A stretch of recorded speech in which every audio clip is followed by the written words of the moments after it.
नमस्कार. सखी सह्याद्रीमध्ये मी पल्लवी मुजुमदार आपल्या सगळ्यांचं मनपूर्वक स्वागत करते. अभिनेत्री, अर्थतज्ञ, गणितज्ञ, शिक्षण क्षेत्र, गिर्यारोहक, राष्ट्रपती, पंतप्रधान कोणतेही पद घ्या, कोणतेही उच्च पद असो, त्याचबरोबरीने सगळ्या क्षेत्रामध्ये लीलया ठसा उमटवणारं काम असतं तिचं. जेव्हा ती असं मी म्हणते तेव्हा ती कुठेही दिसते, पण जिथे असते तिथे अधोरेखित होईल अशा पद्धतीने आपलं काम ठसा उमटवून पुढे जात असते. मग ती आपल्या घरामध्ये सुद्धा असते. मुलगी, पत्नी, बहीण, माता अशा विविध भूमिकांमध्ये लीलया वावरत असते, आपल्या बरोबरीने असते. पण तरीही याच समाजामध्ये तिचं अस्तित्व नाकारलं जातं. हे जेव्हा वास्तव आहे हे तुम्ही आम्ही सगळेच जाणतो, तरीही त्यासाठी यत्न करण्यासाठी आपणच पुढे येणं हेही तितकंच आवश्यक आहे. आणि याच दृष्टिकोनातून आपल्या भारत सरकारने विविध योजना राबवल्या, त्यांच्याविषयीची माहिती आजच्या भागामध्ये. आजचा आपला विषय आहे मुलगी वाचवा मुलगी शिकवा एक वाटचाल. आज या वाटचालीला 1 वर्ष पूर्ण होतंय. मागच्या गेल्या वर्षीपासून 21 तारखेला जी सुरू झालेली ही वाटचाल आहे, 21 जानेवारी 2015ला तिला आज 1 वर्ष पूर्ण होतंय. त्यानिमित्ताने आजचा हा भाग आहे आणि याविषयी माहिती करून देण्यासाठी आपल्याकडे 2 तज्ज्ञांना आपण आमंत्रित केलेलं आहे. त्यांची ओळख करून घेऊया. त्या आहेत प्रभावती आकाशी मॅडम आणि शारदाताई चौधरी. नमस्कार. आपल्या दोघींचंही सखी सह्याद्रीमध्ये मनपूर्वक स्वागत करते. आपल्या पाहुण्या प्रभावती आकाशी मॅडम यांच्याविषयी सांगायचं म्हणजे क्षेत्रीय प्रादेशिक प्रचार निदेशालयाच्या संचालक म्हणून मॅडम काम बघतात. महाराष्ट्र आणि गोवा विभाग प्रमुख म्हणून त्या कार्यरत आहेत. केंद्र सरकारच्या विविध योजना प्रचाराचं आणि प्रसाराचं कार्य हा विभाग करतो आणि सध्या आरोग्य क्षेत्रामध्ये जनजागृती हे त्यांचं प्राधान्यक्रम आहे. त्याच दृष्टिकोनातून गेल्या वर्षभरामध्ये त्यांनी घेतलेले विविध यत्न आणि त्याच दृष्टिकोनातून प्रयत्न करताना जनसामान्यांची साथ कशी लाभली या सगळ्याविषयी मॅडम आपल्याला सांगणार आहेत. आपल्या बरोबर आहे जनसामान्यांचं प्रतिनिधित्व करणाऱ्या शारदाताई चौधरी. शारदाताई चौधरी यांनी शिक्षण क्षेत्रामध्ये कार्य केलेलं आहे. आहार, आरोग्य, शिक्षण, जनजागृती आणि त्याचबरोबर विविध योजना जनसामान्यांपर्यंत पोहोचवण्यामध्ये त्यांचं काम आहे.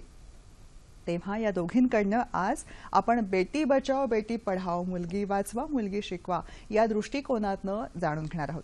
संपर्कासाठी दूरध्वनी क्रमांक तुम्हाला माहिती आहेतच, ते आहेत असे 24908050 24988050. मुंबई बाहेरचे प्रेक्षक आणि मोबाईलवरून संपर्क साधताना 022 हा एसटीडी कोड तुम्हाला माहिती आहेच.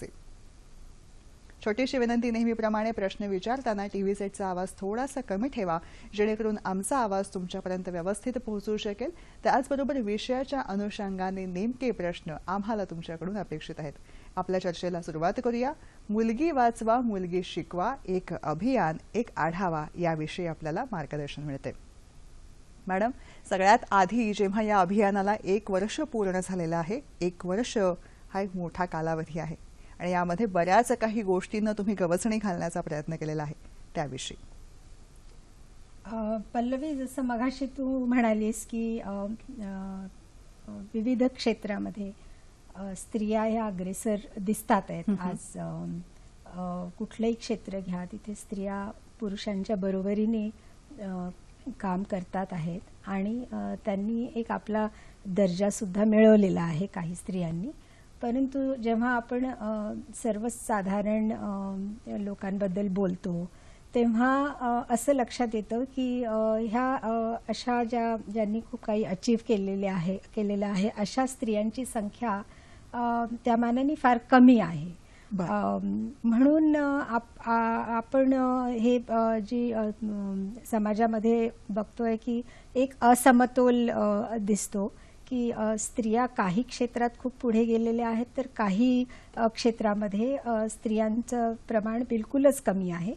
तर 2011च्या जनगणनेनुसार 0 ते 6 वयोगटातील मुलांच्या जी लिंग गुणोत्तरामध्ये लक्षणीय घट झाली ती आपल्याला दिसून आली आणि त्याच्यानंतर आपल्याला हे लक्षात आलं की ही जी ट्रेंड आहे, निगेटिव्ह ट्रेंड, ती कमी करण्यासाठी आपल्याला काहीतरी पावलं उचलणं फार जरुरी आहे. आपल्या स्क्रीनवरती रेशो पण दिसतोय मॅम. हो, स्क्रीनवर जो रेशो दिसतोय त्याच्यात तुम्ही बघाल की 1961 मध्ये सरासरी 1000 मुलांमागे 976 इतक्या मुली होत्या.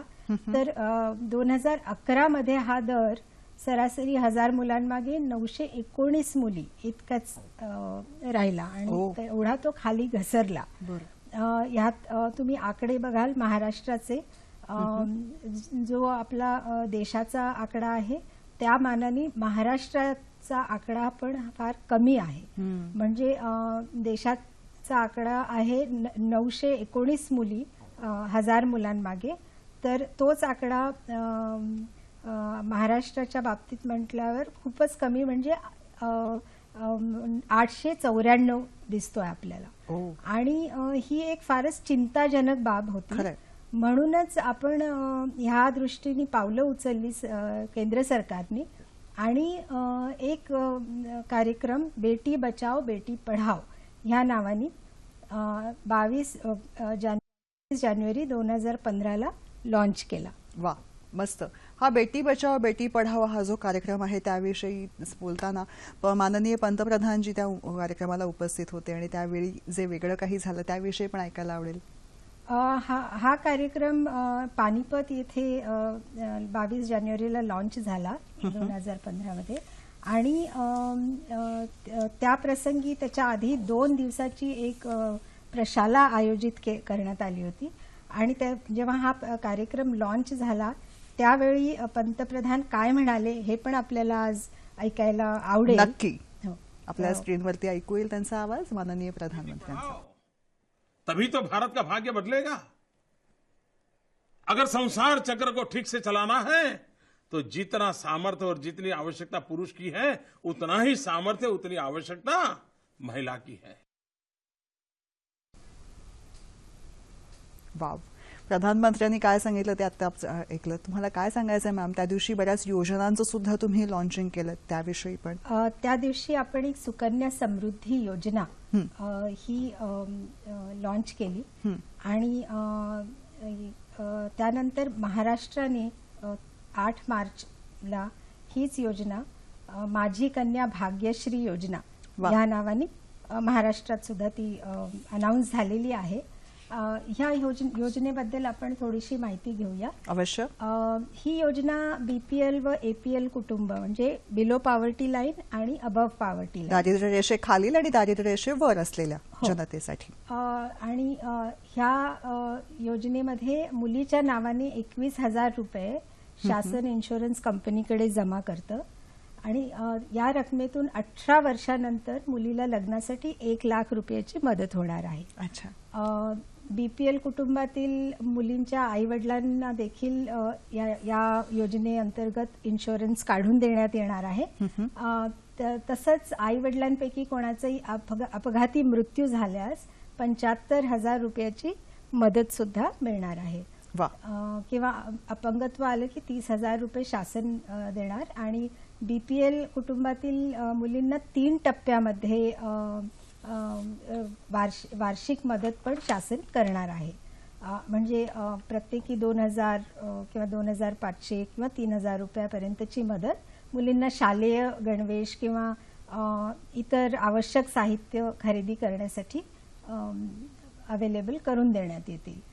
या योजनेसाठी महाराष्ट्रात अभिनेत्री भाग्यश्री हिला ब्रँड अँबॅसेडर नेमण्यात आले आहे.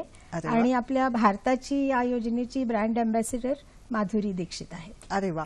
या योजनेच्या अनुषंगाने शारदाताई तुम्ही बऱ्याच जनसामान्यांना भेटलात, त्यातले तुमचे अनुभव काय आहेत त्याविषयी जाणून घ्यायला आवडेल. मी स्वतः एका खेड्यातून आलेली आहे.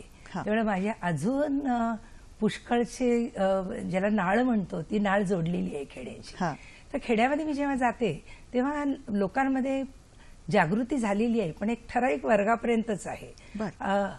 ही भाग्यश्री योजना बऱ्याच लोकांना माहीत झालेली आहे, काही लोक फायदे घेत आहेत त्याचे. परंतु ते फक्त एकट्या सरकारने करणं याच्यामध्ये थोडीशी ज्याला म्हणतो आपण ती मनुष्यबळ लागतं. तर ते तेवढं पुरेसं आहे असं आम्हाला वाटत नाही, असं बायका म्हणतात. पण ह्या योजनेचा फायदा डेफिनेटली आहे आणि त्याची गरज आहे या लोकांना. जसं आता मुलगी झाल्यानंतर तिला जे आईवडिलांना ओझं वाटतं, त्रास वाटतो, तर ते हे योजनेमुळे मला वाटतं बऱ्यापैकी लोकांना आता तो मुलगी झाली असं बोज वाटत नाहीये याच्यामुळे. लागलं. बरोबर. शारदाताई, तुम्ही आता म्हणत असताना एक गोष्ट लक्षामध्ये येते की मुलीचा मुळात शिक्षण ही गोष्ट तर फार लांबची राहिली, जगण्याचाच हक्क नाकारला जातो. मग तो ज्येष्ठ, कनिष्ठ, श्रीमंत, गरीब, कुठल्याही कुटुंबामध्ये, कोणत्याही वर्गामध्ये आपल्याला हे दिसतं. असं जेव्हा आपण म्हणतो म्हणजे थोडक्यात तिच्या जन्मापासूनच उदासीनता आहे. मग यासाठी आधी आपल्याला मुळापासून सुरुवात करावी लागेल की याबाबत जनजागृती करावी लागते. तर खेड्यापाड्यांमध्ये किंवा आदिवासी भागांमध्ये किंवा शहरांमध्येही याविषयी काय भावना असते?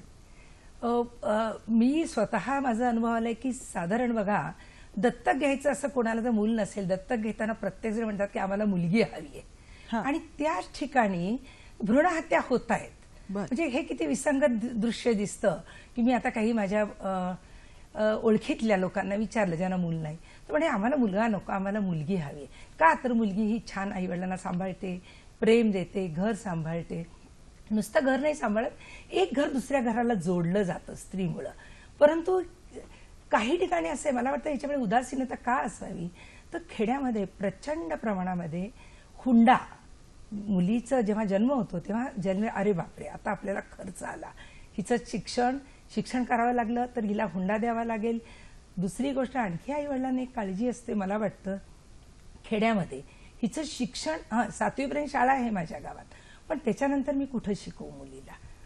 त्याच्या पुढचा आणखी मुद्दा, ही खूप शिकली तर हिला हिच्यापेक्षा जास्त शिकलेला नवरा बघू. म्हणजे मुलगी आणि धास्ती असं काहीच समीकरण सगळ्या मनांमध्ये असतं. शिकली, मुलगी झाली, हे त्रास का वाटतो? का तिच्या अनुषंगाने येणारे हे बाकीच्या गोष्टी की ज्याच्यामध्ये समाजाकडून येणारं प्रेशर आहे, मुलींवर होणारी असुरक्षितता, हे सुद्धा एक मोठं कारण आहे मुलगी न होऊ देण्यामागं. अरे मी असं आहे तर माझ्या मुलीला कुठपत किती प्रकारे मी तिला संरक्षण देऊ शकतो का? प्रभावती मॅडम, संरक्षणाच्या अनुषंगाने काही सरकारच्या योजना तुम्हाला सांगावं असं वाटतंय? आपला जो हा कार्यक्रम आहे बेटी बचाओ बेटी पढाओ, ह्याचा मुख्य उद्देश हाच आहे पल्लवी, की मुलींना सन्मानाने जगता यावं. आणि सन्मानाने केव्हा जगता येईल? जेव्हा तिला शिक्षण तिचं व्यवस्थित होईल आणि एक समाजात तिला आपलं असं स्थान मिळेल. म्हणूनच सर्वांगीण तिचा विकास होणं फार जरुरी आहे. आणि तिचं संरक्षण आणि शिक्षण ह्या दोन्ही गोष्टी केंद्रबिंदू ठेवून बेटी बचाओ बेटी पढाओ हा कार्यक्रम आखण्यात आलेला आहे. ह्या कार्यक्रमाची मुख्य उद्दिष्ट म्हणजे मुलगा मुलगी हा लिंग भेदभाव जो समाजात खूपच डीप रूटेड आहे तो कमी करायचा आणि मुलींचं जे अस्तित्व आहे ते टिकवून ठेवायचं. आणि त्याचसोबत एक महिला सबलीकरण आपण ज्याला म्हणतो, सशक्तीकरण महिलांचं, ते करण्यासाठी हा कार्यक्रम आपण राबवतोय. आणि आपण बेटी बचाओ बेटी पढाओ हा कार्यक्रम 100 संवेदनशील जिल्ह्यांमध्ये राबवतोय सुरुवातीला. कारण हा एक फार मोठा प्रश्न आहे, जिथे आपण आता बघितलं की लिंग गुणोत्तर जे आहे ते घटत आहे. हा जो ही तफावत आहे मुलगा आणि मुलींच्या प्रमाणामध्ये, तर हा प्रश्न जो आहे हा पुढे जर अशी ही तफावत वाढतच गेली तर खूप मोठा प्रॉब्लेम आपल्याला फेस करायला लागणार आहे. म्हणूनच ह्या दृष्टीने आताच पासूनच आपण पावले उचललेली आहेत. आणि ह्या कार्यक्रमाचे तसे मुख्य 2 पैलू आहेत की एकीकडे वेगवेगळ्या विभागांद्वारे एक पथदर्शी कार्यक्रम राबवण्यात येतोय. अच्छा, पथनाट्य. बरं. आणि तसंच 100 जिल्ह्यांमध्ये हा कार्यक्रम आपण राबवतोय ना, त्या 100 जिल्ह्यांमध्येच आपण जनसंवाद अभियान. अच्छा. कारण जसं शारदाताई मघाशी म्हणाल्या की ह्याच्यात एक भीती पालकांच्या मनात असते की मुलगी जन्माला आली म्हणजे आता तिचं शिक्षण करणं आणि ती म्हणजे पराया धन, म्हणजे आपण तिच्यावर खर्च करायचा आणि तिला नंतर एका दुसऱ्या घरी पाठवायचं. तर त्याची मानसिक तयारी जी आहे ती पालकांची नसते खर्च करण्याची त्या मुलीवर. तर ही जी मानसिकता आहे त्याला कसं टार्गेट करणार, तर ते जनसंपर्कामधून शक्य आहे. म्हणून आम्ही हे दोन उपक्रम राबवत दोन आहात. उपक्रम आणि जनसंपर्क हा एक फारच इम्पॉर्टंट महत्त्वाचा पैलू आहे, ऍस्पेक्ट खरं. या कार्यक्रमाचा आहे. मॅडम, कार्यक्रमामधला पहिला फोन आलाय, तुमच्या परवानगीने तो घेते. डॉक्टर शाळीग्राम भंडारी आपल्याशी बोलतायत. नमस्कार डॉक्टर. बोला डॉक्टर. मॅडम बोला. दोघींना प्रश्न आहे. कुठल्याही आपल्या जे तज्ञ आले त्यांनी उत्तर द्यावं की ज्यावेळी स्त्रीभ्रूण हत्या होते हा हा त्यावेळी फक्त डॉक्टरांना किंवा त्या संदर्भात जे काही मेडिकल प्रॅक्टिशनर त्यांना निश्चितपणे जबाबदार धरलं जातं. वास्तविक ज्या स्त्रीभ्रूण हत्या करण्यासाठी प्रवृत्त करतात त्यामुळे ते बेसिकली त्या व्यक्तीचेच नातेवाईक कारणीभूत असतात. तर त्यांना ब्रिटिश का धरत नाही किंवा त्यांना कायद्याच्या कचाट्यात का धरत नाही की जेणेकरून स्त्रीभ्रूण हत्याला निश्चितपणे पायबंद असेल. डॉक्टर हा एक त्याच्यातला एक भाग आहे. म्हणजे तो कदाचित प्रलोभनाला बळी पडेल. पण मुख्य कारण प्रवृत्त करण्याची वृत्ती आहे ती स्त्रीपासूनच आलेली आहे. तर त्यांची मानसिकता बदलल्याशिवाय याला पर्याय दुसरा काही आहे का? म्हणून समाज प्रबोधनासाठी जे काही तुम्ही आता प्रश्न सांगितलं किंवा तिला संरक्षण मिळालं पाहिजे, हे केलं पाहिजे, तर बेसिकली तिला निश्चितपणे कार्यप्रवृत्त होण्यासाठी म्हणजे स्त्रीभ्रूण हत्येपासून निवृत्त करण्यासाठी परावृत्त करण्यासाठी आपण मानसिकता बदलण्यासाठी काही करू शकतो का? धन्यवाद डॉक्टर. त्यांनी त्यांच्या पेशाला साजेसा मुद्दा मांडलेला आहे. मुळात प्रत्येक वेळी वैद्यकीय पेशाला याविषयी ब्लेम केलं जातं, दोषारोप ठेवले जातात. पण काय वाटतं तुम्हाला दोघींनाही याविषयी? जनसामान्यांचे प्रतिनिधी म्हणून शारदाताई, तुमचा याविषयीचा काय मुद्दा आहे? डॉक्टर साहेबांनी चांगला प्रश्न विचारलेला आहे. परंतु मी म्हणे मानसिकता म्हणजे आपण म्हणून उपयोग नाहीये, कारण आपण सगळेच समाजाचे घटक आहोत आणि आपली प्रत्येकाचीच ती जबाबदारी आहे. इथंपासून मी म्हणेन की घरामध्ये जेव्हा मुलगी आणि मुलगा जन्माला येतो तर मुलींना सन्मान द्या, हे घरामध्ये आईवडिलांनी आपल्या अपत्यांमध्ये हे निर्माण करायला पाहिजे की बाबा ही तुझी बहीण आहे, तुझ्या इतकीच ती आम्हाला प्रिय आहे आणि तुला जेवढं महत्व आहे तेवढंच घरामध्ये तिला महत्व आहे. परंतु बऱ्याच घरांमध्ये असं दिसतं की मुलगी आहे म्हटल्यानंतर तू शाळा बुडवली तर चालेल, तू एवढं काम कर, किंवा मी एवढं मध्यम वर्गात नाहीये परंतु लहान वर्गामध्ये हे बघितलंय मुलींची गैरहजेरी घरी आईच्या कामासाठी पहिल्यांदा होते. पण मध्यम वर्गामध्ये मी हे बघितलेलं आहे की कधीही वेळ झाली तर पटकन बाबा आले किंवा आई ऑफिसमधून आली, पटकन ते सांगतील मुलीला चहा करायला. पण तेव्हा मुलगी जेव्हा काम करत असेल, अभ्यास करत असेल, तेव्हा आई कधीही म्हणणार नाही मुलाला की तू जाऊन माझ्यासाठी चहा आण. ते समानतेचं बीज जे आहे किंवा ते घरामध्ये बी रोजलं पाहिजे आपल्या घरात. एक साधीशी गोष्ट आहे की मुलगी असेल की तू खूप सुंदर आहे, तुला काही करायची गरजच नाहीये, किंवा मुलगा आहे तो शिकवणार आहे उद्या आम्हाला सांभाळणार आहे, हा जो भेद लहानपणापासून घरामध्ये केला जातो तिथं कुठंतरी असमानतेची किंवा स्त्रीला तुच्छ लेखण्याची प्रवृत्ती निर्माण होते, त्याला आपण जोपासतो असं मला वाटतं.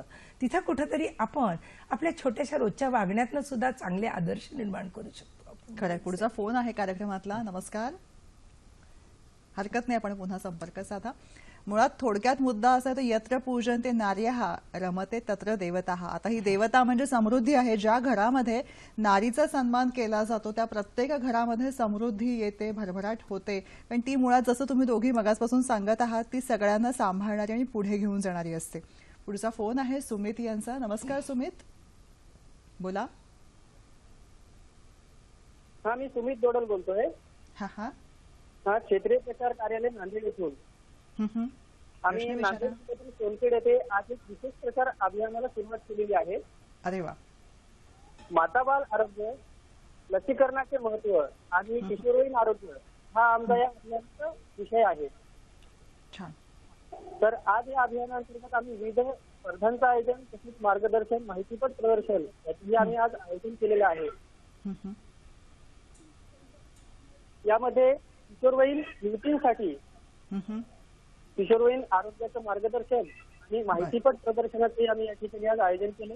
तर माहितीपट त्यांना दाखवलं आणि त्या विषयावर तज्ञ डॉक्टरांच्या वतीने त्यांना आरोग्यविषयी वयात आल्यानंतरचे जे त्यांचे प्रश्न असतात, ज्या काही समज आणि गैरसमज असतात ते त्यांना आम्ही या माहितीपट आणि मार्गदर्शनाच्या माध्यमातून त्यांना सांगितलेलं आहे. वा. प्रभावती मॅडम, काय सांगायचं तुम्हाला? आणि हे फारच चांगलं कार्य आहे. कारण मी मगाशीच म्हटलं की जनसंपर्क हा फार महत्वाचा मुद्दा आहे या कार्यक्रमामध्ये. आणि विविध विभागांकडून पण सर्वांगीण प्रयत्न होत आहेत. बेटी बचाओ बेटी पढाओ हा केवळ महिला आणि बाल विकास मंत्रालयाचा कार्यक्रम नसून त्यात शिक्षण विभागाचं पण खूप मोठी जबाबदारी त्यांच्यावर पण आहे. आपल्याकडे ऑलरेडी सर्व शिक्षा अभियान हा कार्यक्रम आपण अनेक वर्षांपासून राबवतो आहे. त्याच कार्यक्रमाअंतर्गत महाराष्ट्र राज्य सरकारने पण national vision for girls education in India roadmap to 2015 या धर्तीवरच काही धोरणं आखलेली आहेत आणि त्याच्यात शिक्षकांना सुद्धा प्रशिक्षण देणे की लिंगाधारित समानते संदर्भातील प्रशिक्षण हे फारच गरजेचं आहे.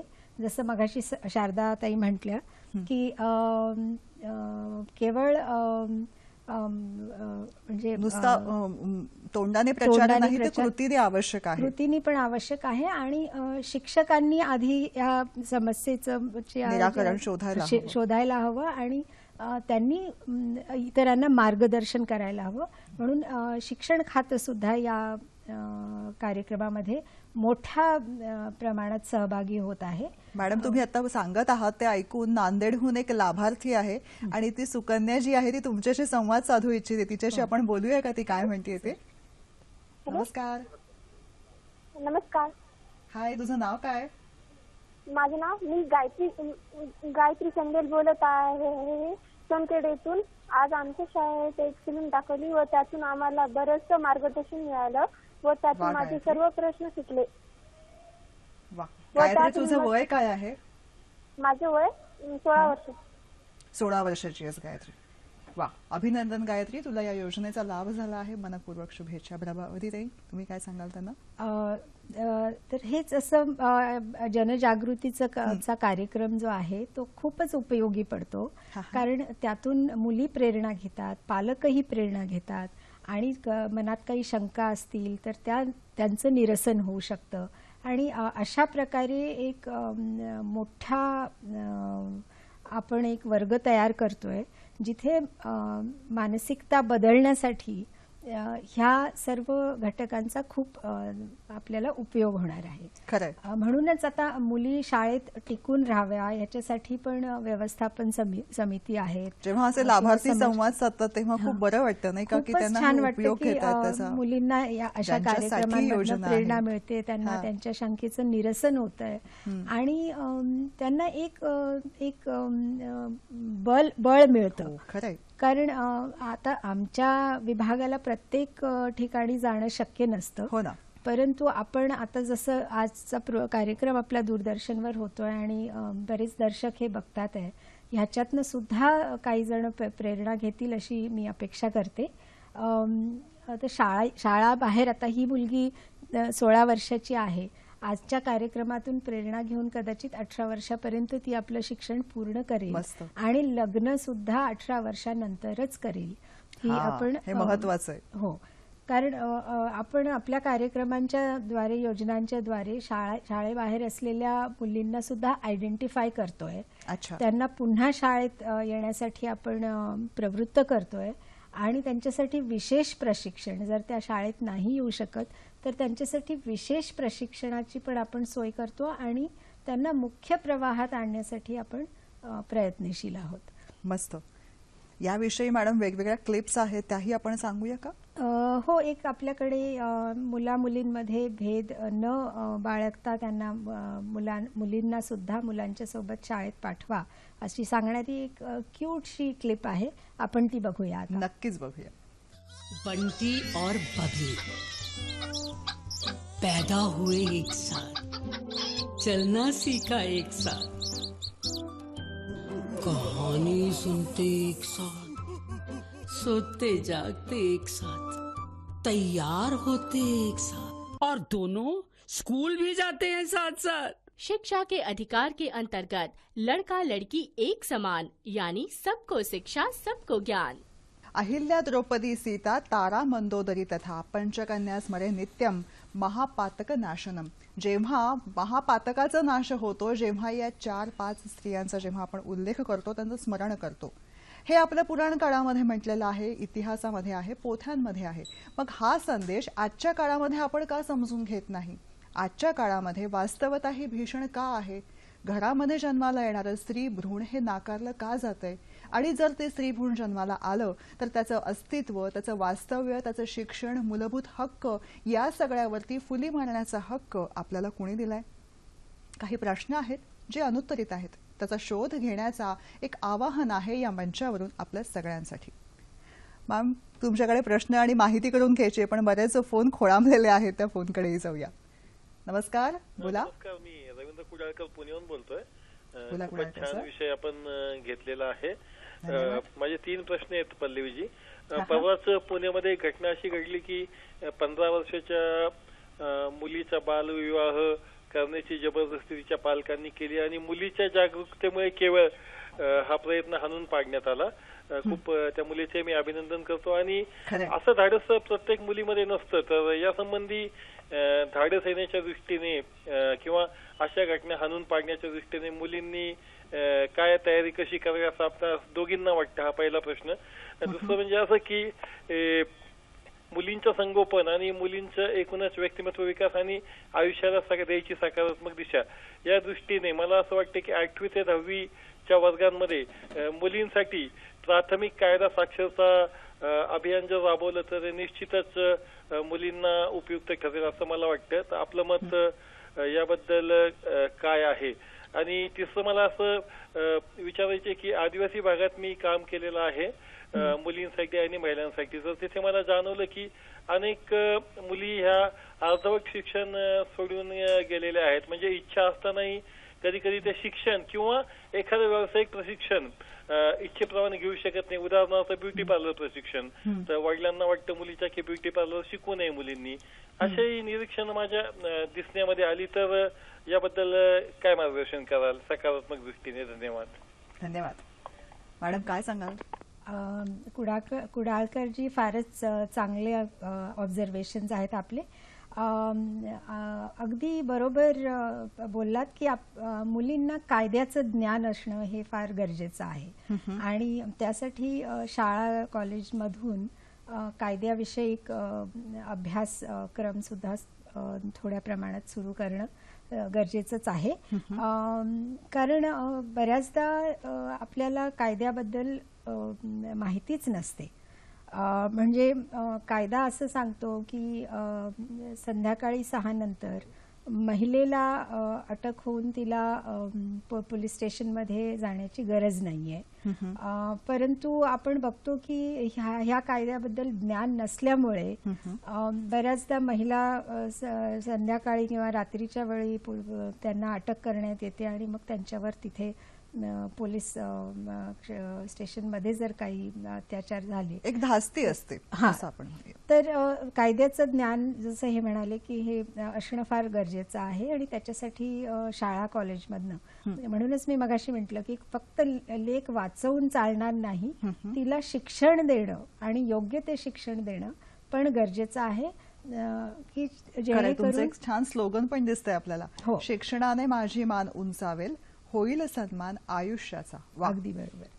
तर आम्हाला सुद्धा आमच्या कार्यक्रमांमधनं जो फीडबॅक मिळतोय त्याच्यामध्ये हुंडा पद्धत हा सगळ्यात मोठा भस्मासूर आहे, ज्याच्या भीतीने पालक मुलीचं लग्न लवकर करून देण्याच्या ह्याच्यात असतात. आणि मुलींना मुलांच्या तुलनेत कमी लेखण्याची जी मानसिकता कुटुंबात आहे त्याच्यामुळे सुद्धा मुलींवर अन्याय होतो.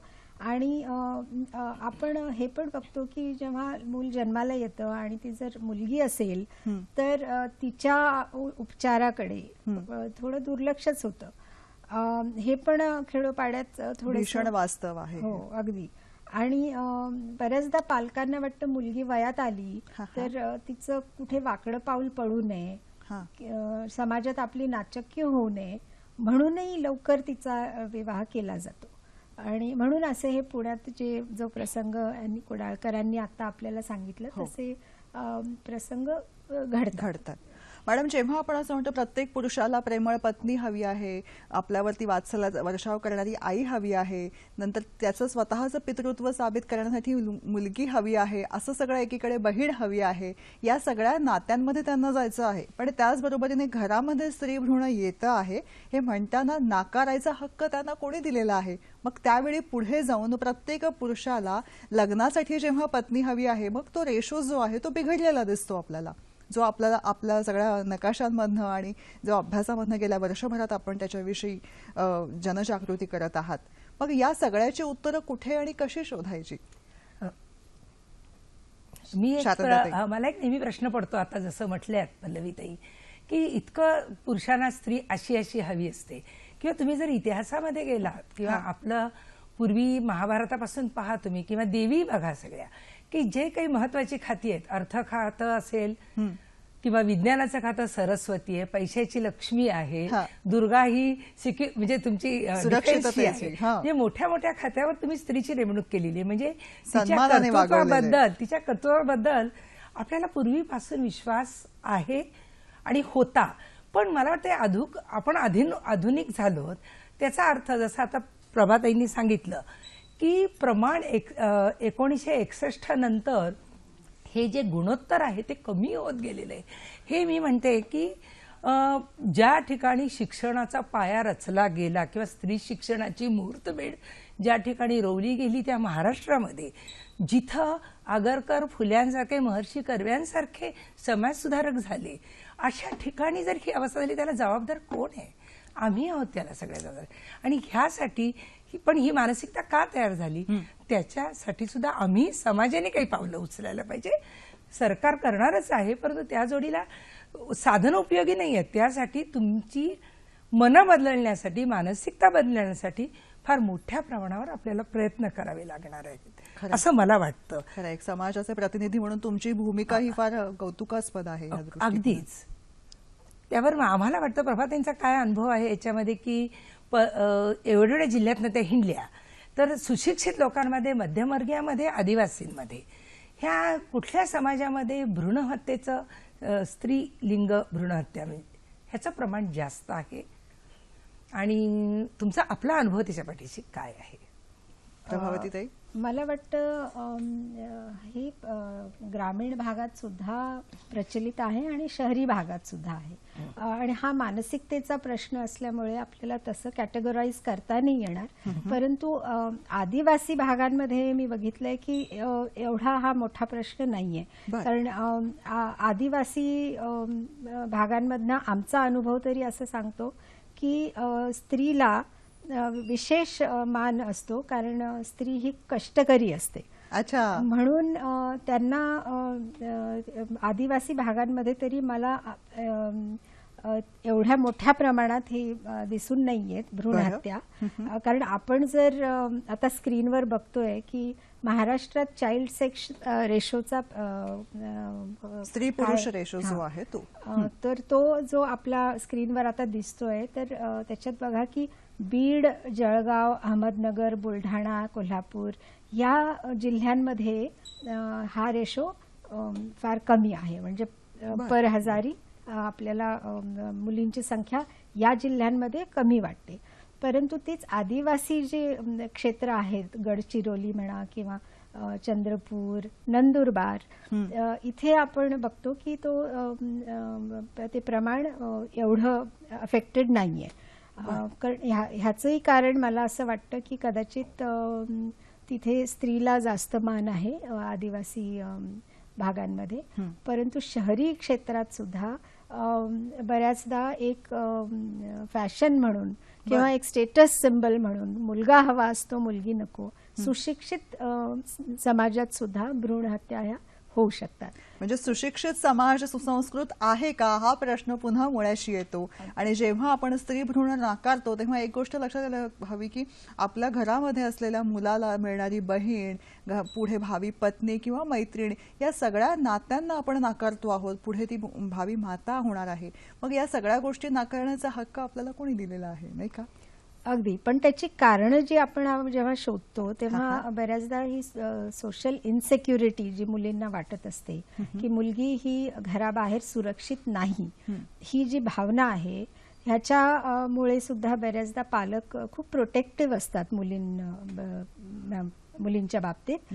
त्याच्यामुळे सुद्धा कधी कधी तिचं लवकर लग्न करणं किंवा तिला उच्च शिक्षणासाठी न पाठवणं, ह्या गोष्टी घडू शकतात.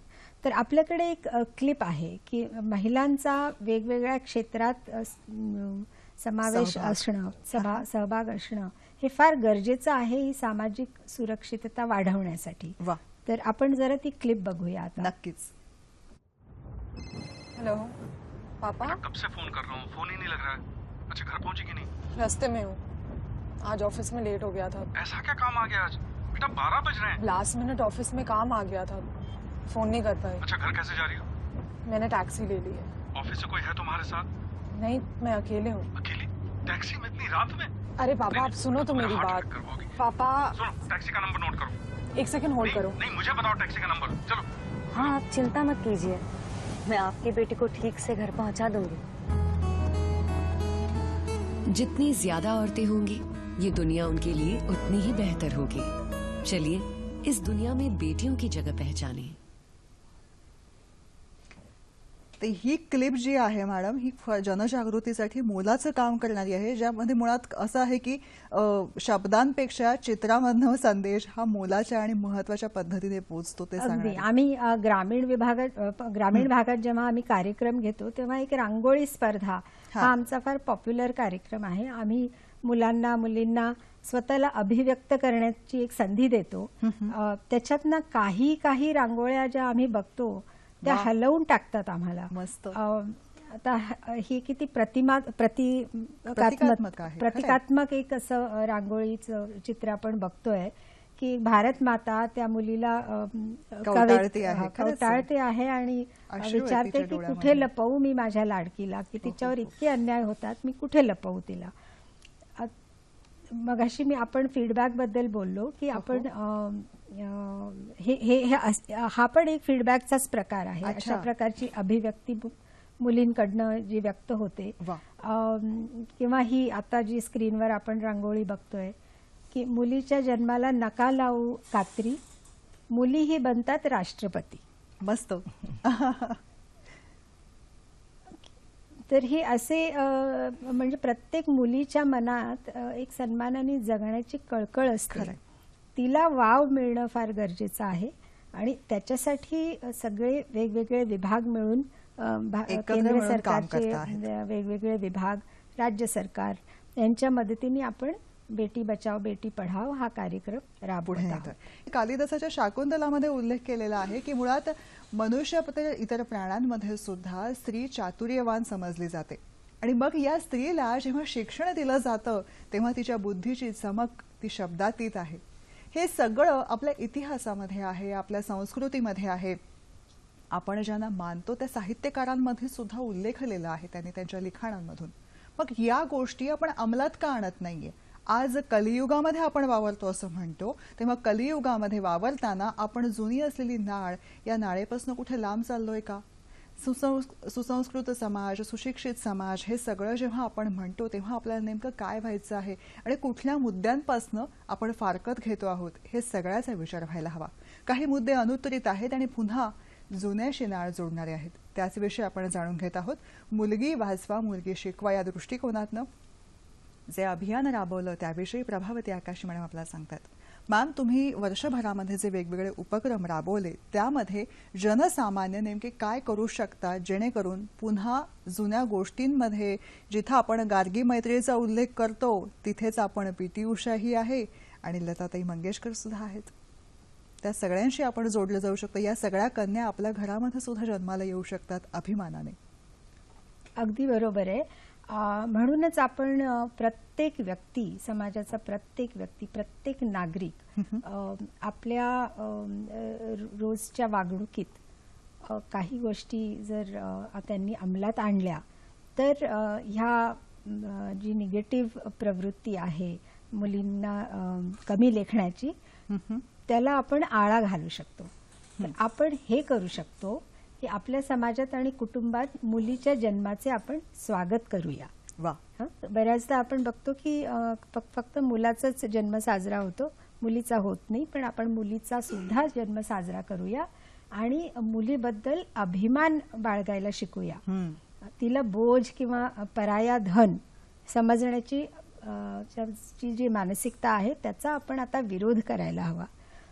मुलगा आणि मुलीमध्ये समभाव प्रस्थापित करण्यासाठी समाजातील प्रत्येकाला आपण प्रोत्साहित करणं जरुरी आहे. आणि मुलांप्रमाणेच मुलींना पण शाळेत घालणं अतिशय गरजेचं आहे. शिक्षण पूर्ण करण्याची मुलीला पूर्ण संधी सुद्धा मिळायला हवी. लिंगभेदावरून समाजाला जागृत करण्यासाठी मुलांचे व पुरुष वर्गाचे प्रबोधन करणे सुद्धा फार गरजेचे आहे. आणि ते सुद्धा आता आपण प्रत्येकाने करायला हवं की माझ्या शेजारी पाजारी जर मला असे प्रसंग दिसले जिथे आपण हे लिंगभेद किंवा जिथे सेक्स त्याच्यामधला जो वेगवेगळ्या पद्धतीने त्यात कमी लेखलं जातं, दुय्यम दर्जा दाखवला जातो घरामध्ये स्त्रियांच्या बाबतीत आणि पुरुषांच्या बाबतीमध्ये, तिथे समानता म्हणतो ती घरातच यायला हवी नाही का? जे डिस्क्रिमिनेशन आहे ते घरामधूनच त्याचं समूळ उच्चाटन व्हायला हवं नाही का? पुढचा फोन आहे तो घेऊया मॅम, पुन्हा मुद्द्याकडे वळूया. अरुण दोंदे यांचा फोन आहे औरंगाबादहून. नमस्कार अरुणजी. ठिकाणी नमस्कार. मी अरुण दोंगे बोलतोय औरंगाबाद जिल्ह्यावरून. मॅडम 84 साली ग्रामीण भागातील मुलींचा शिक्षणात सहभाग वाढवण्यासाठी त्यांना 12वी पर्यंत मोफत शिक्षण देण्याची एक योजना आहे. तर या योजनेमध्ये याला जोडून एक अशी तरतूद आहे की 15 ऑगस्ट 86 नंतर त्या चौथ्या मुलींना या योजनेचा लाभ घेता येणार नाही. मला या तरतुदीविषयी असं विचारायचं आहे की इतक्या प्रभावी योजना मुलींच्या कल्याणासाठी शिक्षणासाठी राबवल्या जातील, मात्र त्या तुलनेमध्ये ग्रामीण भागांच्या पालकात पाहिजे ती जनजागृती झालेली नाही. त्यामुळे पहिली किंवा दुसरी मुलगीच या योजनेपासून वंचित राहते. मग चौथ्या आणि 5व्या मुलींचा प्रवेश तर दूरच राहिला. त्यामुळे अशा नकारात्मक तरतुदीमध्ये दुरुस्ती करून सर्वप्रथम पहिली किंवा दुसऱ्या मुलींची शासन आणि पालक यांच्या माध्यमातून प्रभावीपणे जनजागृती आणि अंमलबजावणी करण्यासाठी प्राधान्य करण्यात येऊ नये. थँक्यू. धन्यवाद. मॅडम, त्यांचा मुद्दा असा होता 1986 साली शिक्षणाचं प्रोत्साहन देण्यासाठी ज्या विविध योजना आल्या त्याच मुळात तळागोळापर्यंत पोहोचलेल्या नाहीये. जेव्हा पहिल्या आणि दुसऱ्या मुलीला याविषयी कळत नाही तेव्हा बाकीच्या अपत्यांना त्याविषयी कशी काय जनजागृती केली जाईल आणि कायद्यामध्ये सुधारणा याविषयी अपेक्षित आहे त्यांना. सरकार प्रतिनिधी म्हणून तुमच्यापाशी हा मुद्दा पोहोचतो आहे. अगदी बरोबर आहे. आणि त्याच्यासाठीच आता ही बेटी बचाओ बेटी पढाओ हा जो कार्यक्रम आहे आपण तो हाती घेतलेला आहे. आणि जसं मी मगाशीच म्हटलं की फक्त एका सरकारी विभागाचं हे काम नाही आहे. हे प्रत्येक नागरिकांनी जोपर्यंत ह्याच्यात प्रत्येक नागरिक सहभागी होत नाही तोपर्यंत हा कार्यक्रम यशस्वी होणं शक्य नाही. आणि मॅडम, तुम्ही मगाशी जो मुद्दा मांडला तोच अरुणजींचा मुद्दा होता की ही योजना जी आहे ती पहिल्या आणि दुसऱ्या अपत्यापर्यंत आहे, मग तिसऱ्या आणि चौथ्या अपत्याला ही योजना मिळत नाही. मग तिसरी आणि चौथी जर मुलगी असेल तर तिला या योजनेचा लाभ कसा काय मिळणार? तुम्हाला काय वाटतं त्याविषयी? तिसरं आणि चौथं अपत्य का होतं की एक म्हणजे मुलगा हवा म्हणून 4 मुलींना जन्माला घालणं हे कितपत बरोबर आहे. म्हणूनच सरकारने या प्रवृत्तीला सुद्धा आळा घालण्यासाठी म्हणूनच की फक्त 2 मुलींना योजनेचा लाभ मिळावा आणि तिसरं जर अपत्य झालं आणि तीही मुलगी असेल तर तिला हा लाभ नको मिळायला. म्हणून अशा योजना म्हणजे इथे ही तरतूद मुद्दामच केली गेली आहे की फक्त योजनेचा लाभ घेण्यासाठी मुलींना जन्माला घालणं ही पण प्रवृत्ती चुकीची आहे. म्हणून फक्त 2 मुलींपुरतीच ही योजना मर्यादित आहे आणि ती मुलगी 18 वर्षाची होईपर्यंत तिचं लग्न पण करता येणार नाहीये. म्हणजे आपल्याला बालविवाह पण जर थांबवायचे असतील तर ही योजना म्हणजे कल्पकतेने राबवलेली ही योजना आहे. योजनेचा लाभ घेताना ट्विस्ट आहे, कहाणी में ट्विस्ट यही पर है की या 2 गोष्टींचे उल्लंघन होणार नाही, कारण जी जनसामान्यांच्या जागृतीसाठी आणि कल्याणासाठी हे 2 नियम घातलेले आहेत. बरोबर? अगदी बरोबर. आणि तिचं मुलीचं शिक्षणही पूर्ण व्हावं म्हणून तिचं 18 वर्षापर्यंत तिने शालेय शिक्षण आपलं पूर्ण करणं पण या योजनेमार्फत गरजेचं आहे. जर ती शाळेतनं ड्रॉपआउट झाली तर तिला या योजनेचा लाभ मिळणार नाही. बरोबर आहे. शारदाताईंचा अनुभव मला काय एक सांगतो? प्रश्न विचारायचा आहे. आता आपण जर लोकांचा सहभाग असणं, तर जाणते अजाणतेपणी सुद्धा आपण ह्या वर्गांना म्हणजे मुलींचं एक ओझं किंवा मुलींमुळे त्रास आहे, मुलींना हुंडा घ्यावा लागतो, हे पूर्वी ह्या पद्धती नव्हत्या हुंड्याच्या. जसजसं आपण शिकत चाललेलो आहे, पैसा जसजसा येतोय, तसतसं मला वाटतं की प्रमाण वाढलेलं आहे. कारण बघा, माणूस हा अनुकरणप्रिय प्राणी आहे. जे लोक मोठे करतात किंवा वरचा वर्ग करतो, श्रीमंत लोक करतात, त्याचं अनुकरण साधारण गरीब वर्ग करतो किंवा खेड्यातला वर्ग करतो. तुम्ही आजकाल अशी फॅशन झाली, लग्न करतात, लग्नामधली विधीला एवढं महत्व नाही, एवढं महत्व त्या वेगवेगळ्या प्रोग्राम्सला दिलं जातं. मग त्याच्यामध्ये खर्च एवढा होतो, पार्ट्या म्हणा, त्यांचा ड्रेसअप, त्यांचा मेकअप, तर ते अनुकरण खेड्यामध्ये केलं जातं. म्हणजे मुलीचं लग्न म्हणजे अशा पद्धतीनेच व्हायला पाहिजे. त्यामुळे कर्ज काढून खेड्यातले आईवडील तशीच लग्न करून देण्याचा प्रयत्न करतात. मी शेतकरी आत्महत्येच्या प्रमाणामध्ये तुम्ही बघितलं असेल, बऱ्याच शेतकऱ्यांच्या आत्महत्या ह्या मुलींच्या लग्नासाठी काढलेल्या कर्जापायी झालेल्या आहेत. तर तुम्ही पण एक आदर्श लोकांपुढे ठेवू शकता. एक साधं लग्न करून दिलं, तो पैसा वाचून तुम्ही एखाद्या सामाजिक संस्थेला, मी म्हणेन स्त्रियांच्याच मुलींच्या शिक्षणालाच ह्या पद्धतीने जर तुम्ही उपयोगात आणला, तर एक छोटंसं पाऊल प्रत्येक स्त्री किंवा प्रत्येक घर तुम्ही स्वतःला जर सुशिक्षित समजता, तर मला वाटतं ह्या अंगाने विचार करायला काहीच हरकत नाही. मी एक साधं उदाहरण देते. तुमच्याकडे कामाला बाई येते, ती बाई बऱ्याचदा एवढी वीक असते, तिचं कधी आपण विचारतो हिमोग्लोबिन काय आहे, तू केवढी अॅनिमिक आहे, तुझी मुलगी शाळेत जाते का, तू कामाला बऱ्याचदा ते लहान बाळ सांभाळायला मुलीची दांडी असते. तर त्यासाठी तुम्ही काही वेगळा किंवा तुला एवढा पगार देईल पण एवढे पैसे तू तुझी मुलगी शाळेत देईल, तिच्या आहारासाठी आहेत. अशा छोट्या गोष्टींना सुद्धा आपण त्यांचं प्रबोधन करू शकतो. आणि मला वाटतं बऱ्याच अशा गोष्टी आहेत की ज्या आपल्या घरापासून आपण सुरुवात करू. खरंय, तुम्ही नेहमी म्हणता तसं एक केळं खाल्लं तरी खूप शक्ती येते, खजूर खाल्लं तरी शक्ती येते, हे त्यांच्यापर्यंत पोहोचायला हवं. बटर खातात किंवा कोल्ड्रिंक्स पाजतात, त्याच्याऐवजी साधं एक शिक्षण, आरोग्य खातं याच्याशी संबंधित आहेत म्हणून म्हणते.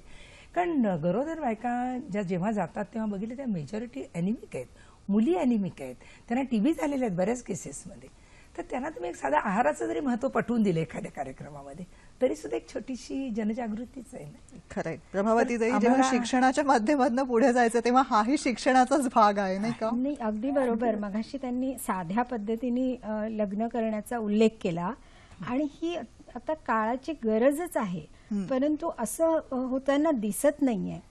परवा मी टीव्हीवर एक ऍड बघितली, त्याच्यात सुद्धा मुलगी म्हणते की लग्न आणि 5-5 फंक्शन्स, तर हे 5 फंक्शन्स करणं ही फार आजकाल ट्रेंड बनलेली आहे आणि त्याच्यामुळे प्रतिष्ठेचा प्रश्न असतो.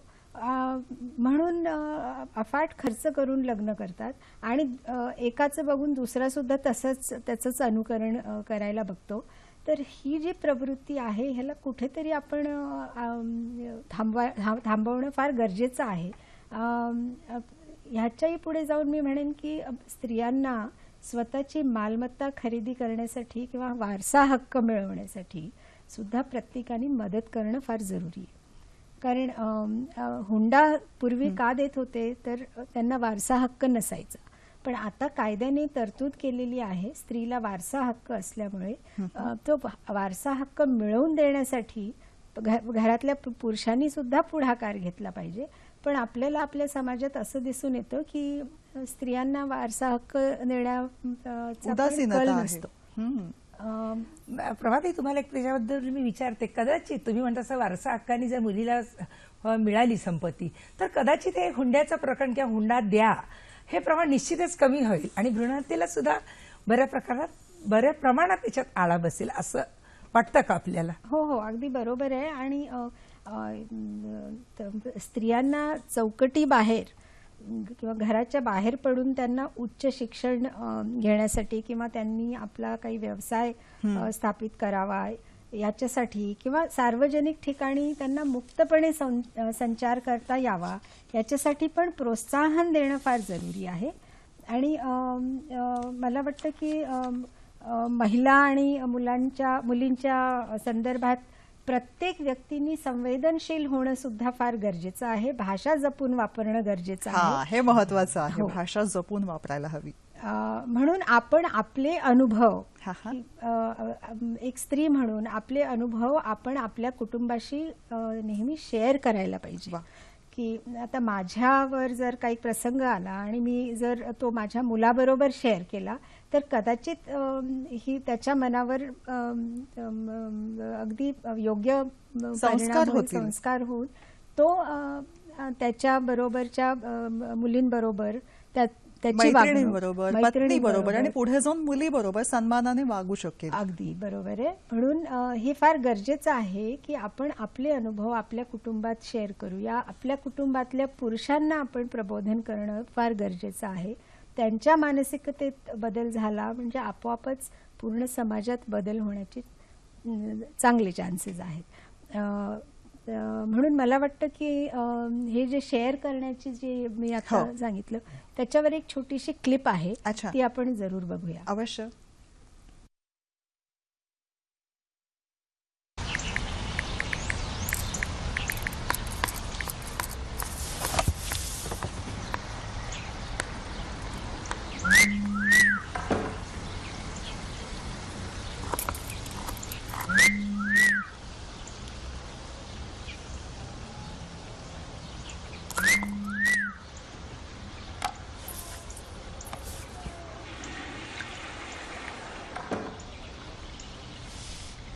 ये टोन चेंज कर दो. क्यों मॉम? बदल दो. पर क्यों? क्योंकि रोज जब मैं ऑफिस जाती हूँ कुछ लोग मुझे देखकर ऐसी ही सीटी मारते हैं और मैं सीटियों से थक गई हूँ. अपनी एक कहानी अपने बेटे को सुनाइए ताकि आपके साथ जो हुआ किसी और के साथ ना हो. कहानी इस लिंक पर शेअर करें. हेच आवाहन आजच्या भागामध्ये. मुलगी शिकवा, मुलगी वाचवा. प्रभावतीताई, शारदाताई, तुम्ही आलात, इतके छान मुलाचं मार्गदर्शन केलं, एक आढावा घेतलात वर्षभरातल्या प्रगतीचा आणि पुढे कार्य जे आहे त्याविषयीचा. आपले मनपूर्वक आभार मानते. धन्यवाद. धन्यवाद.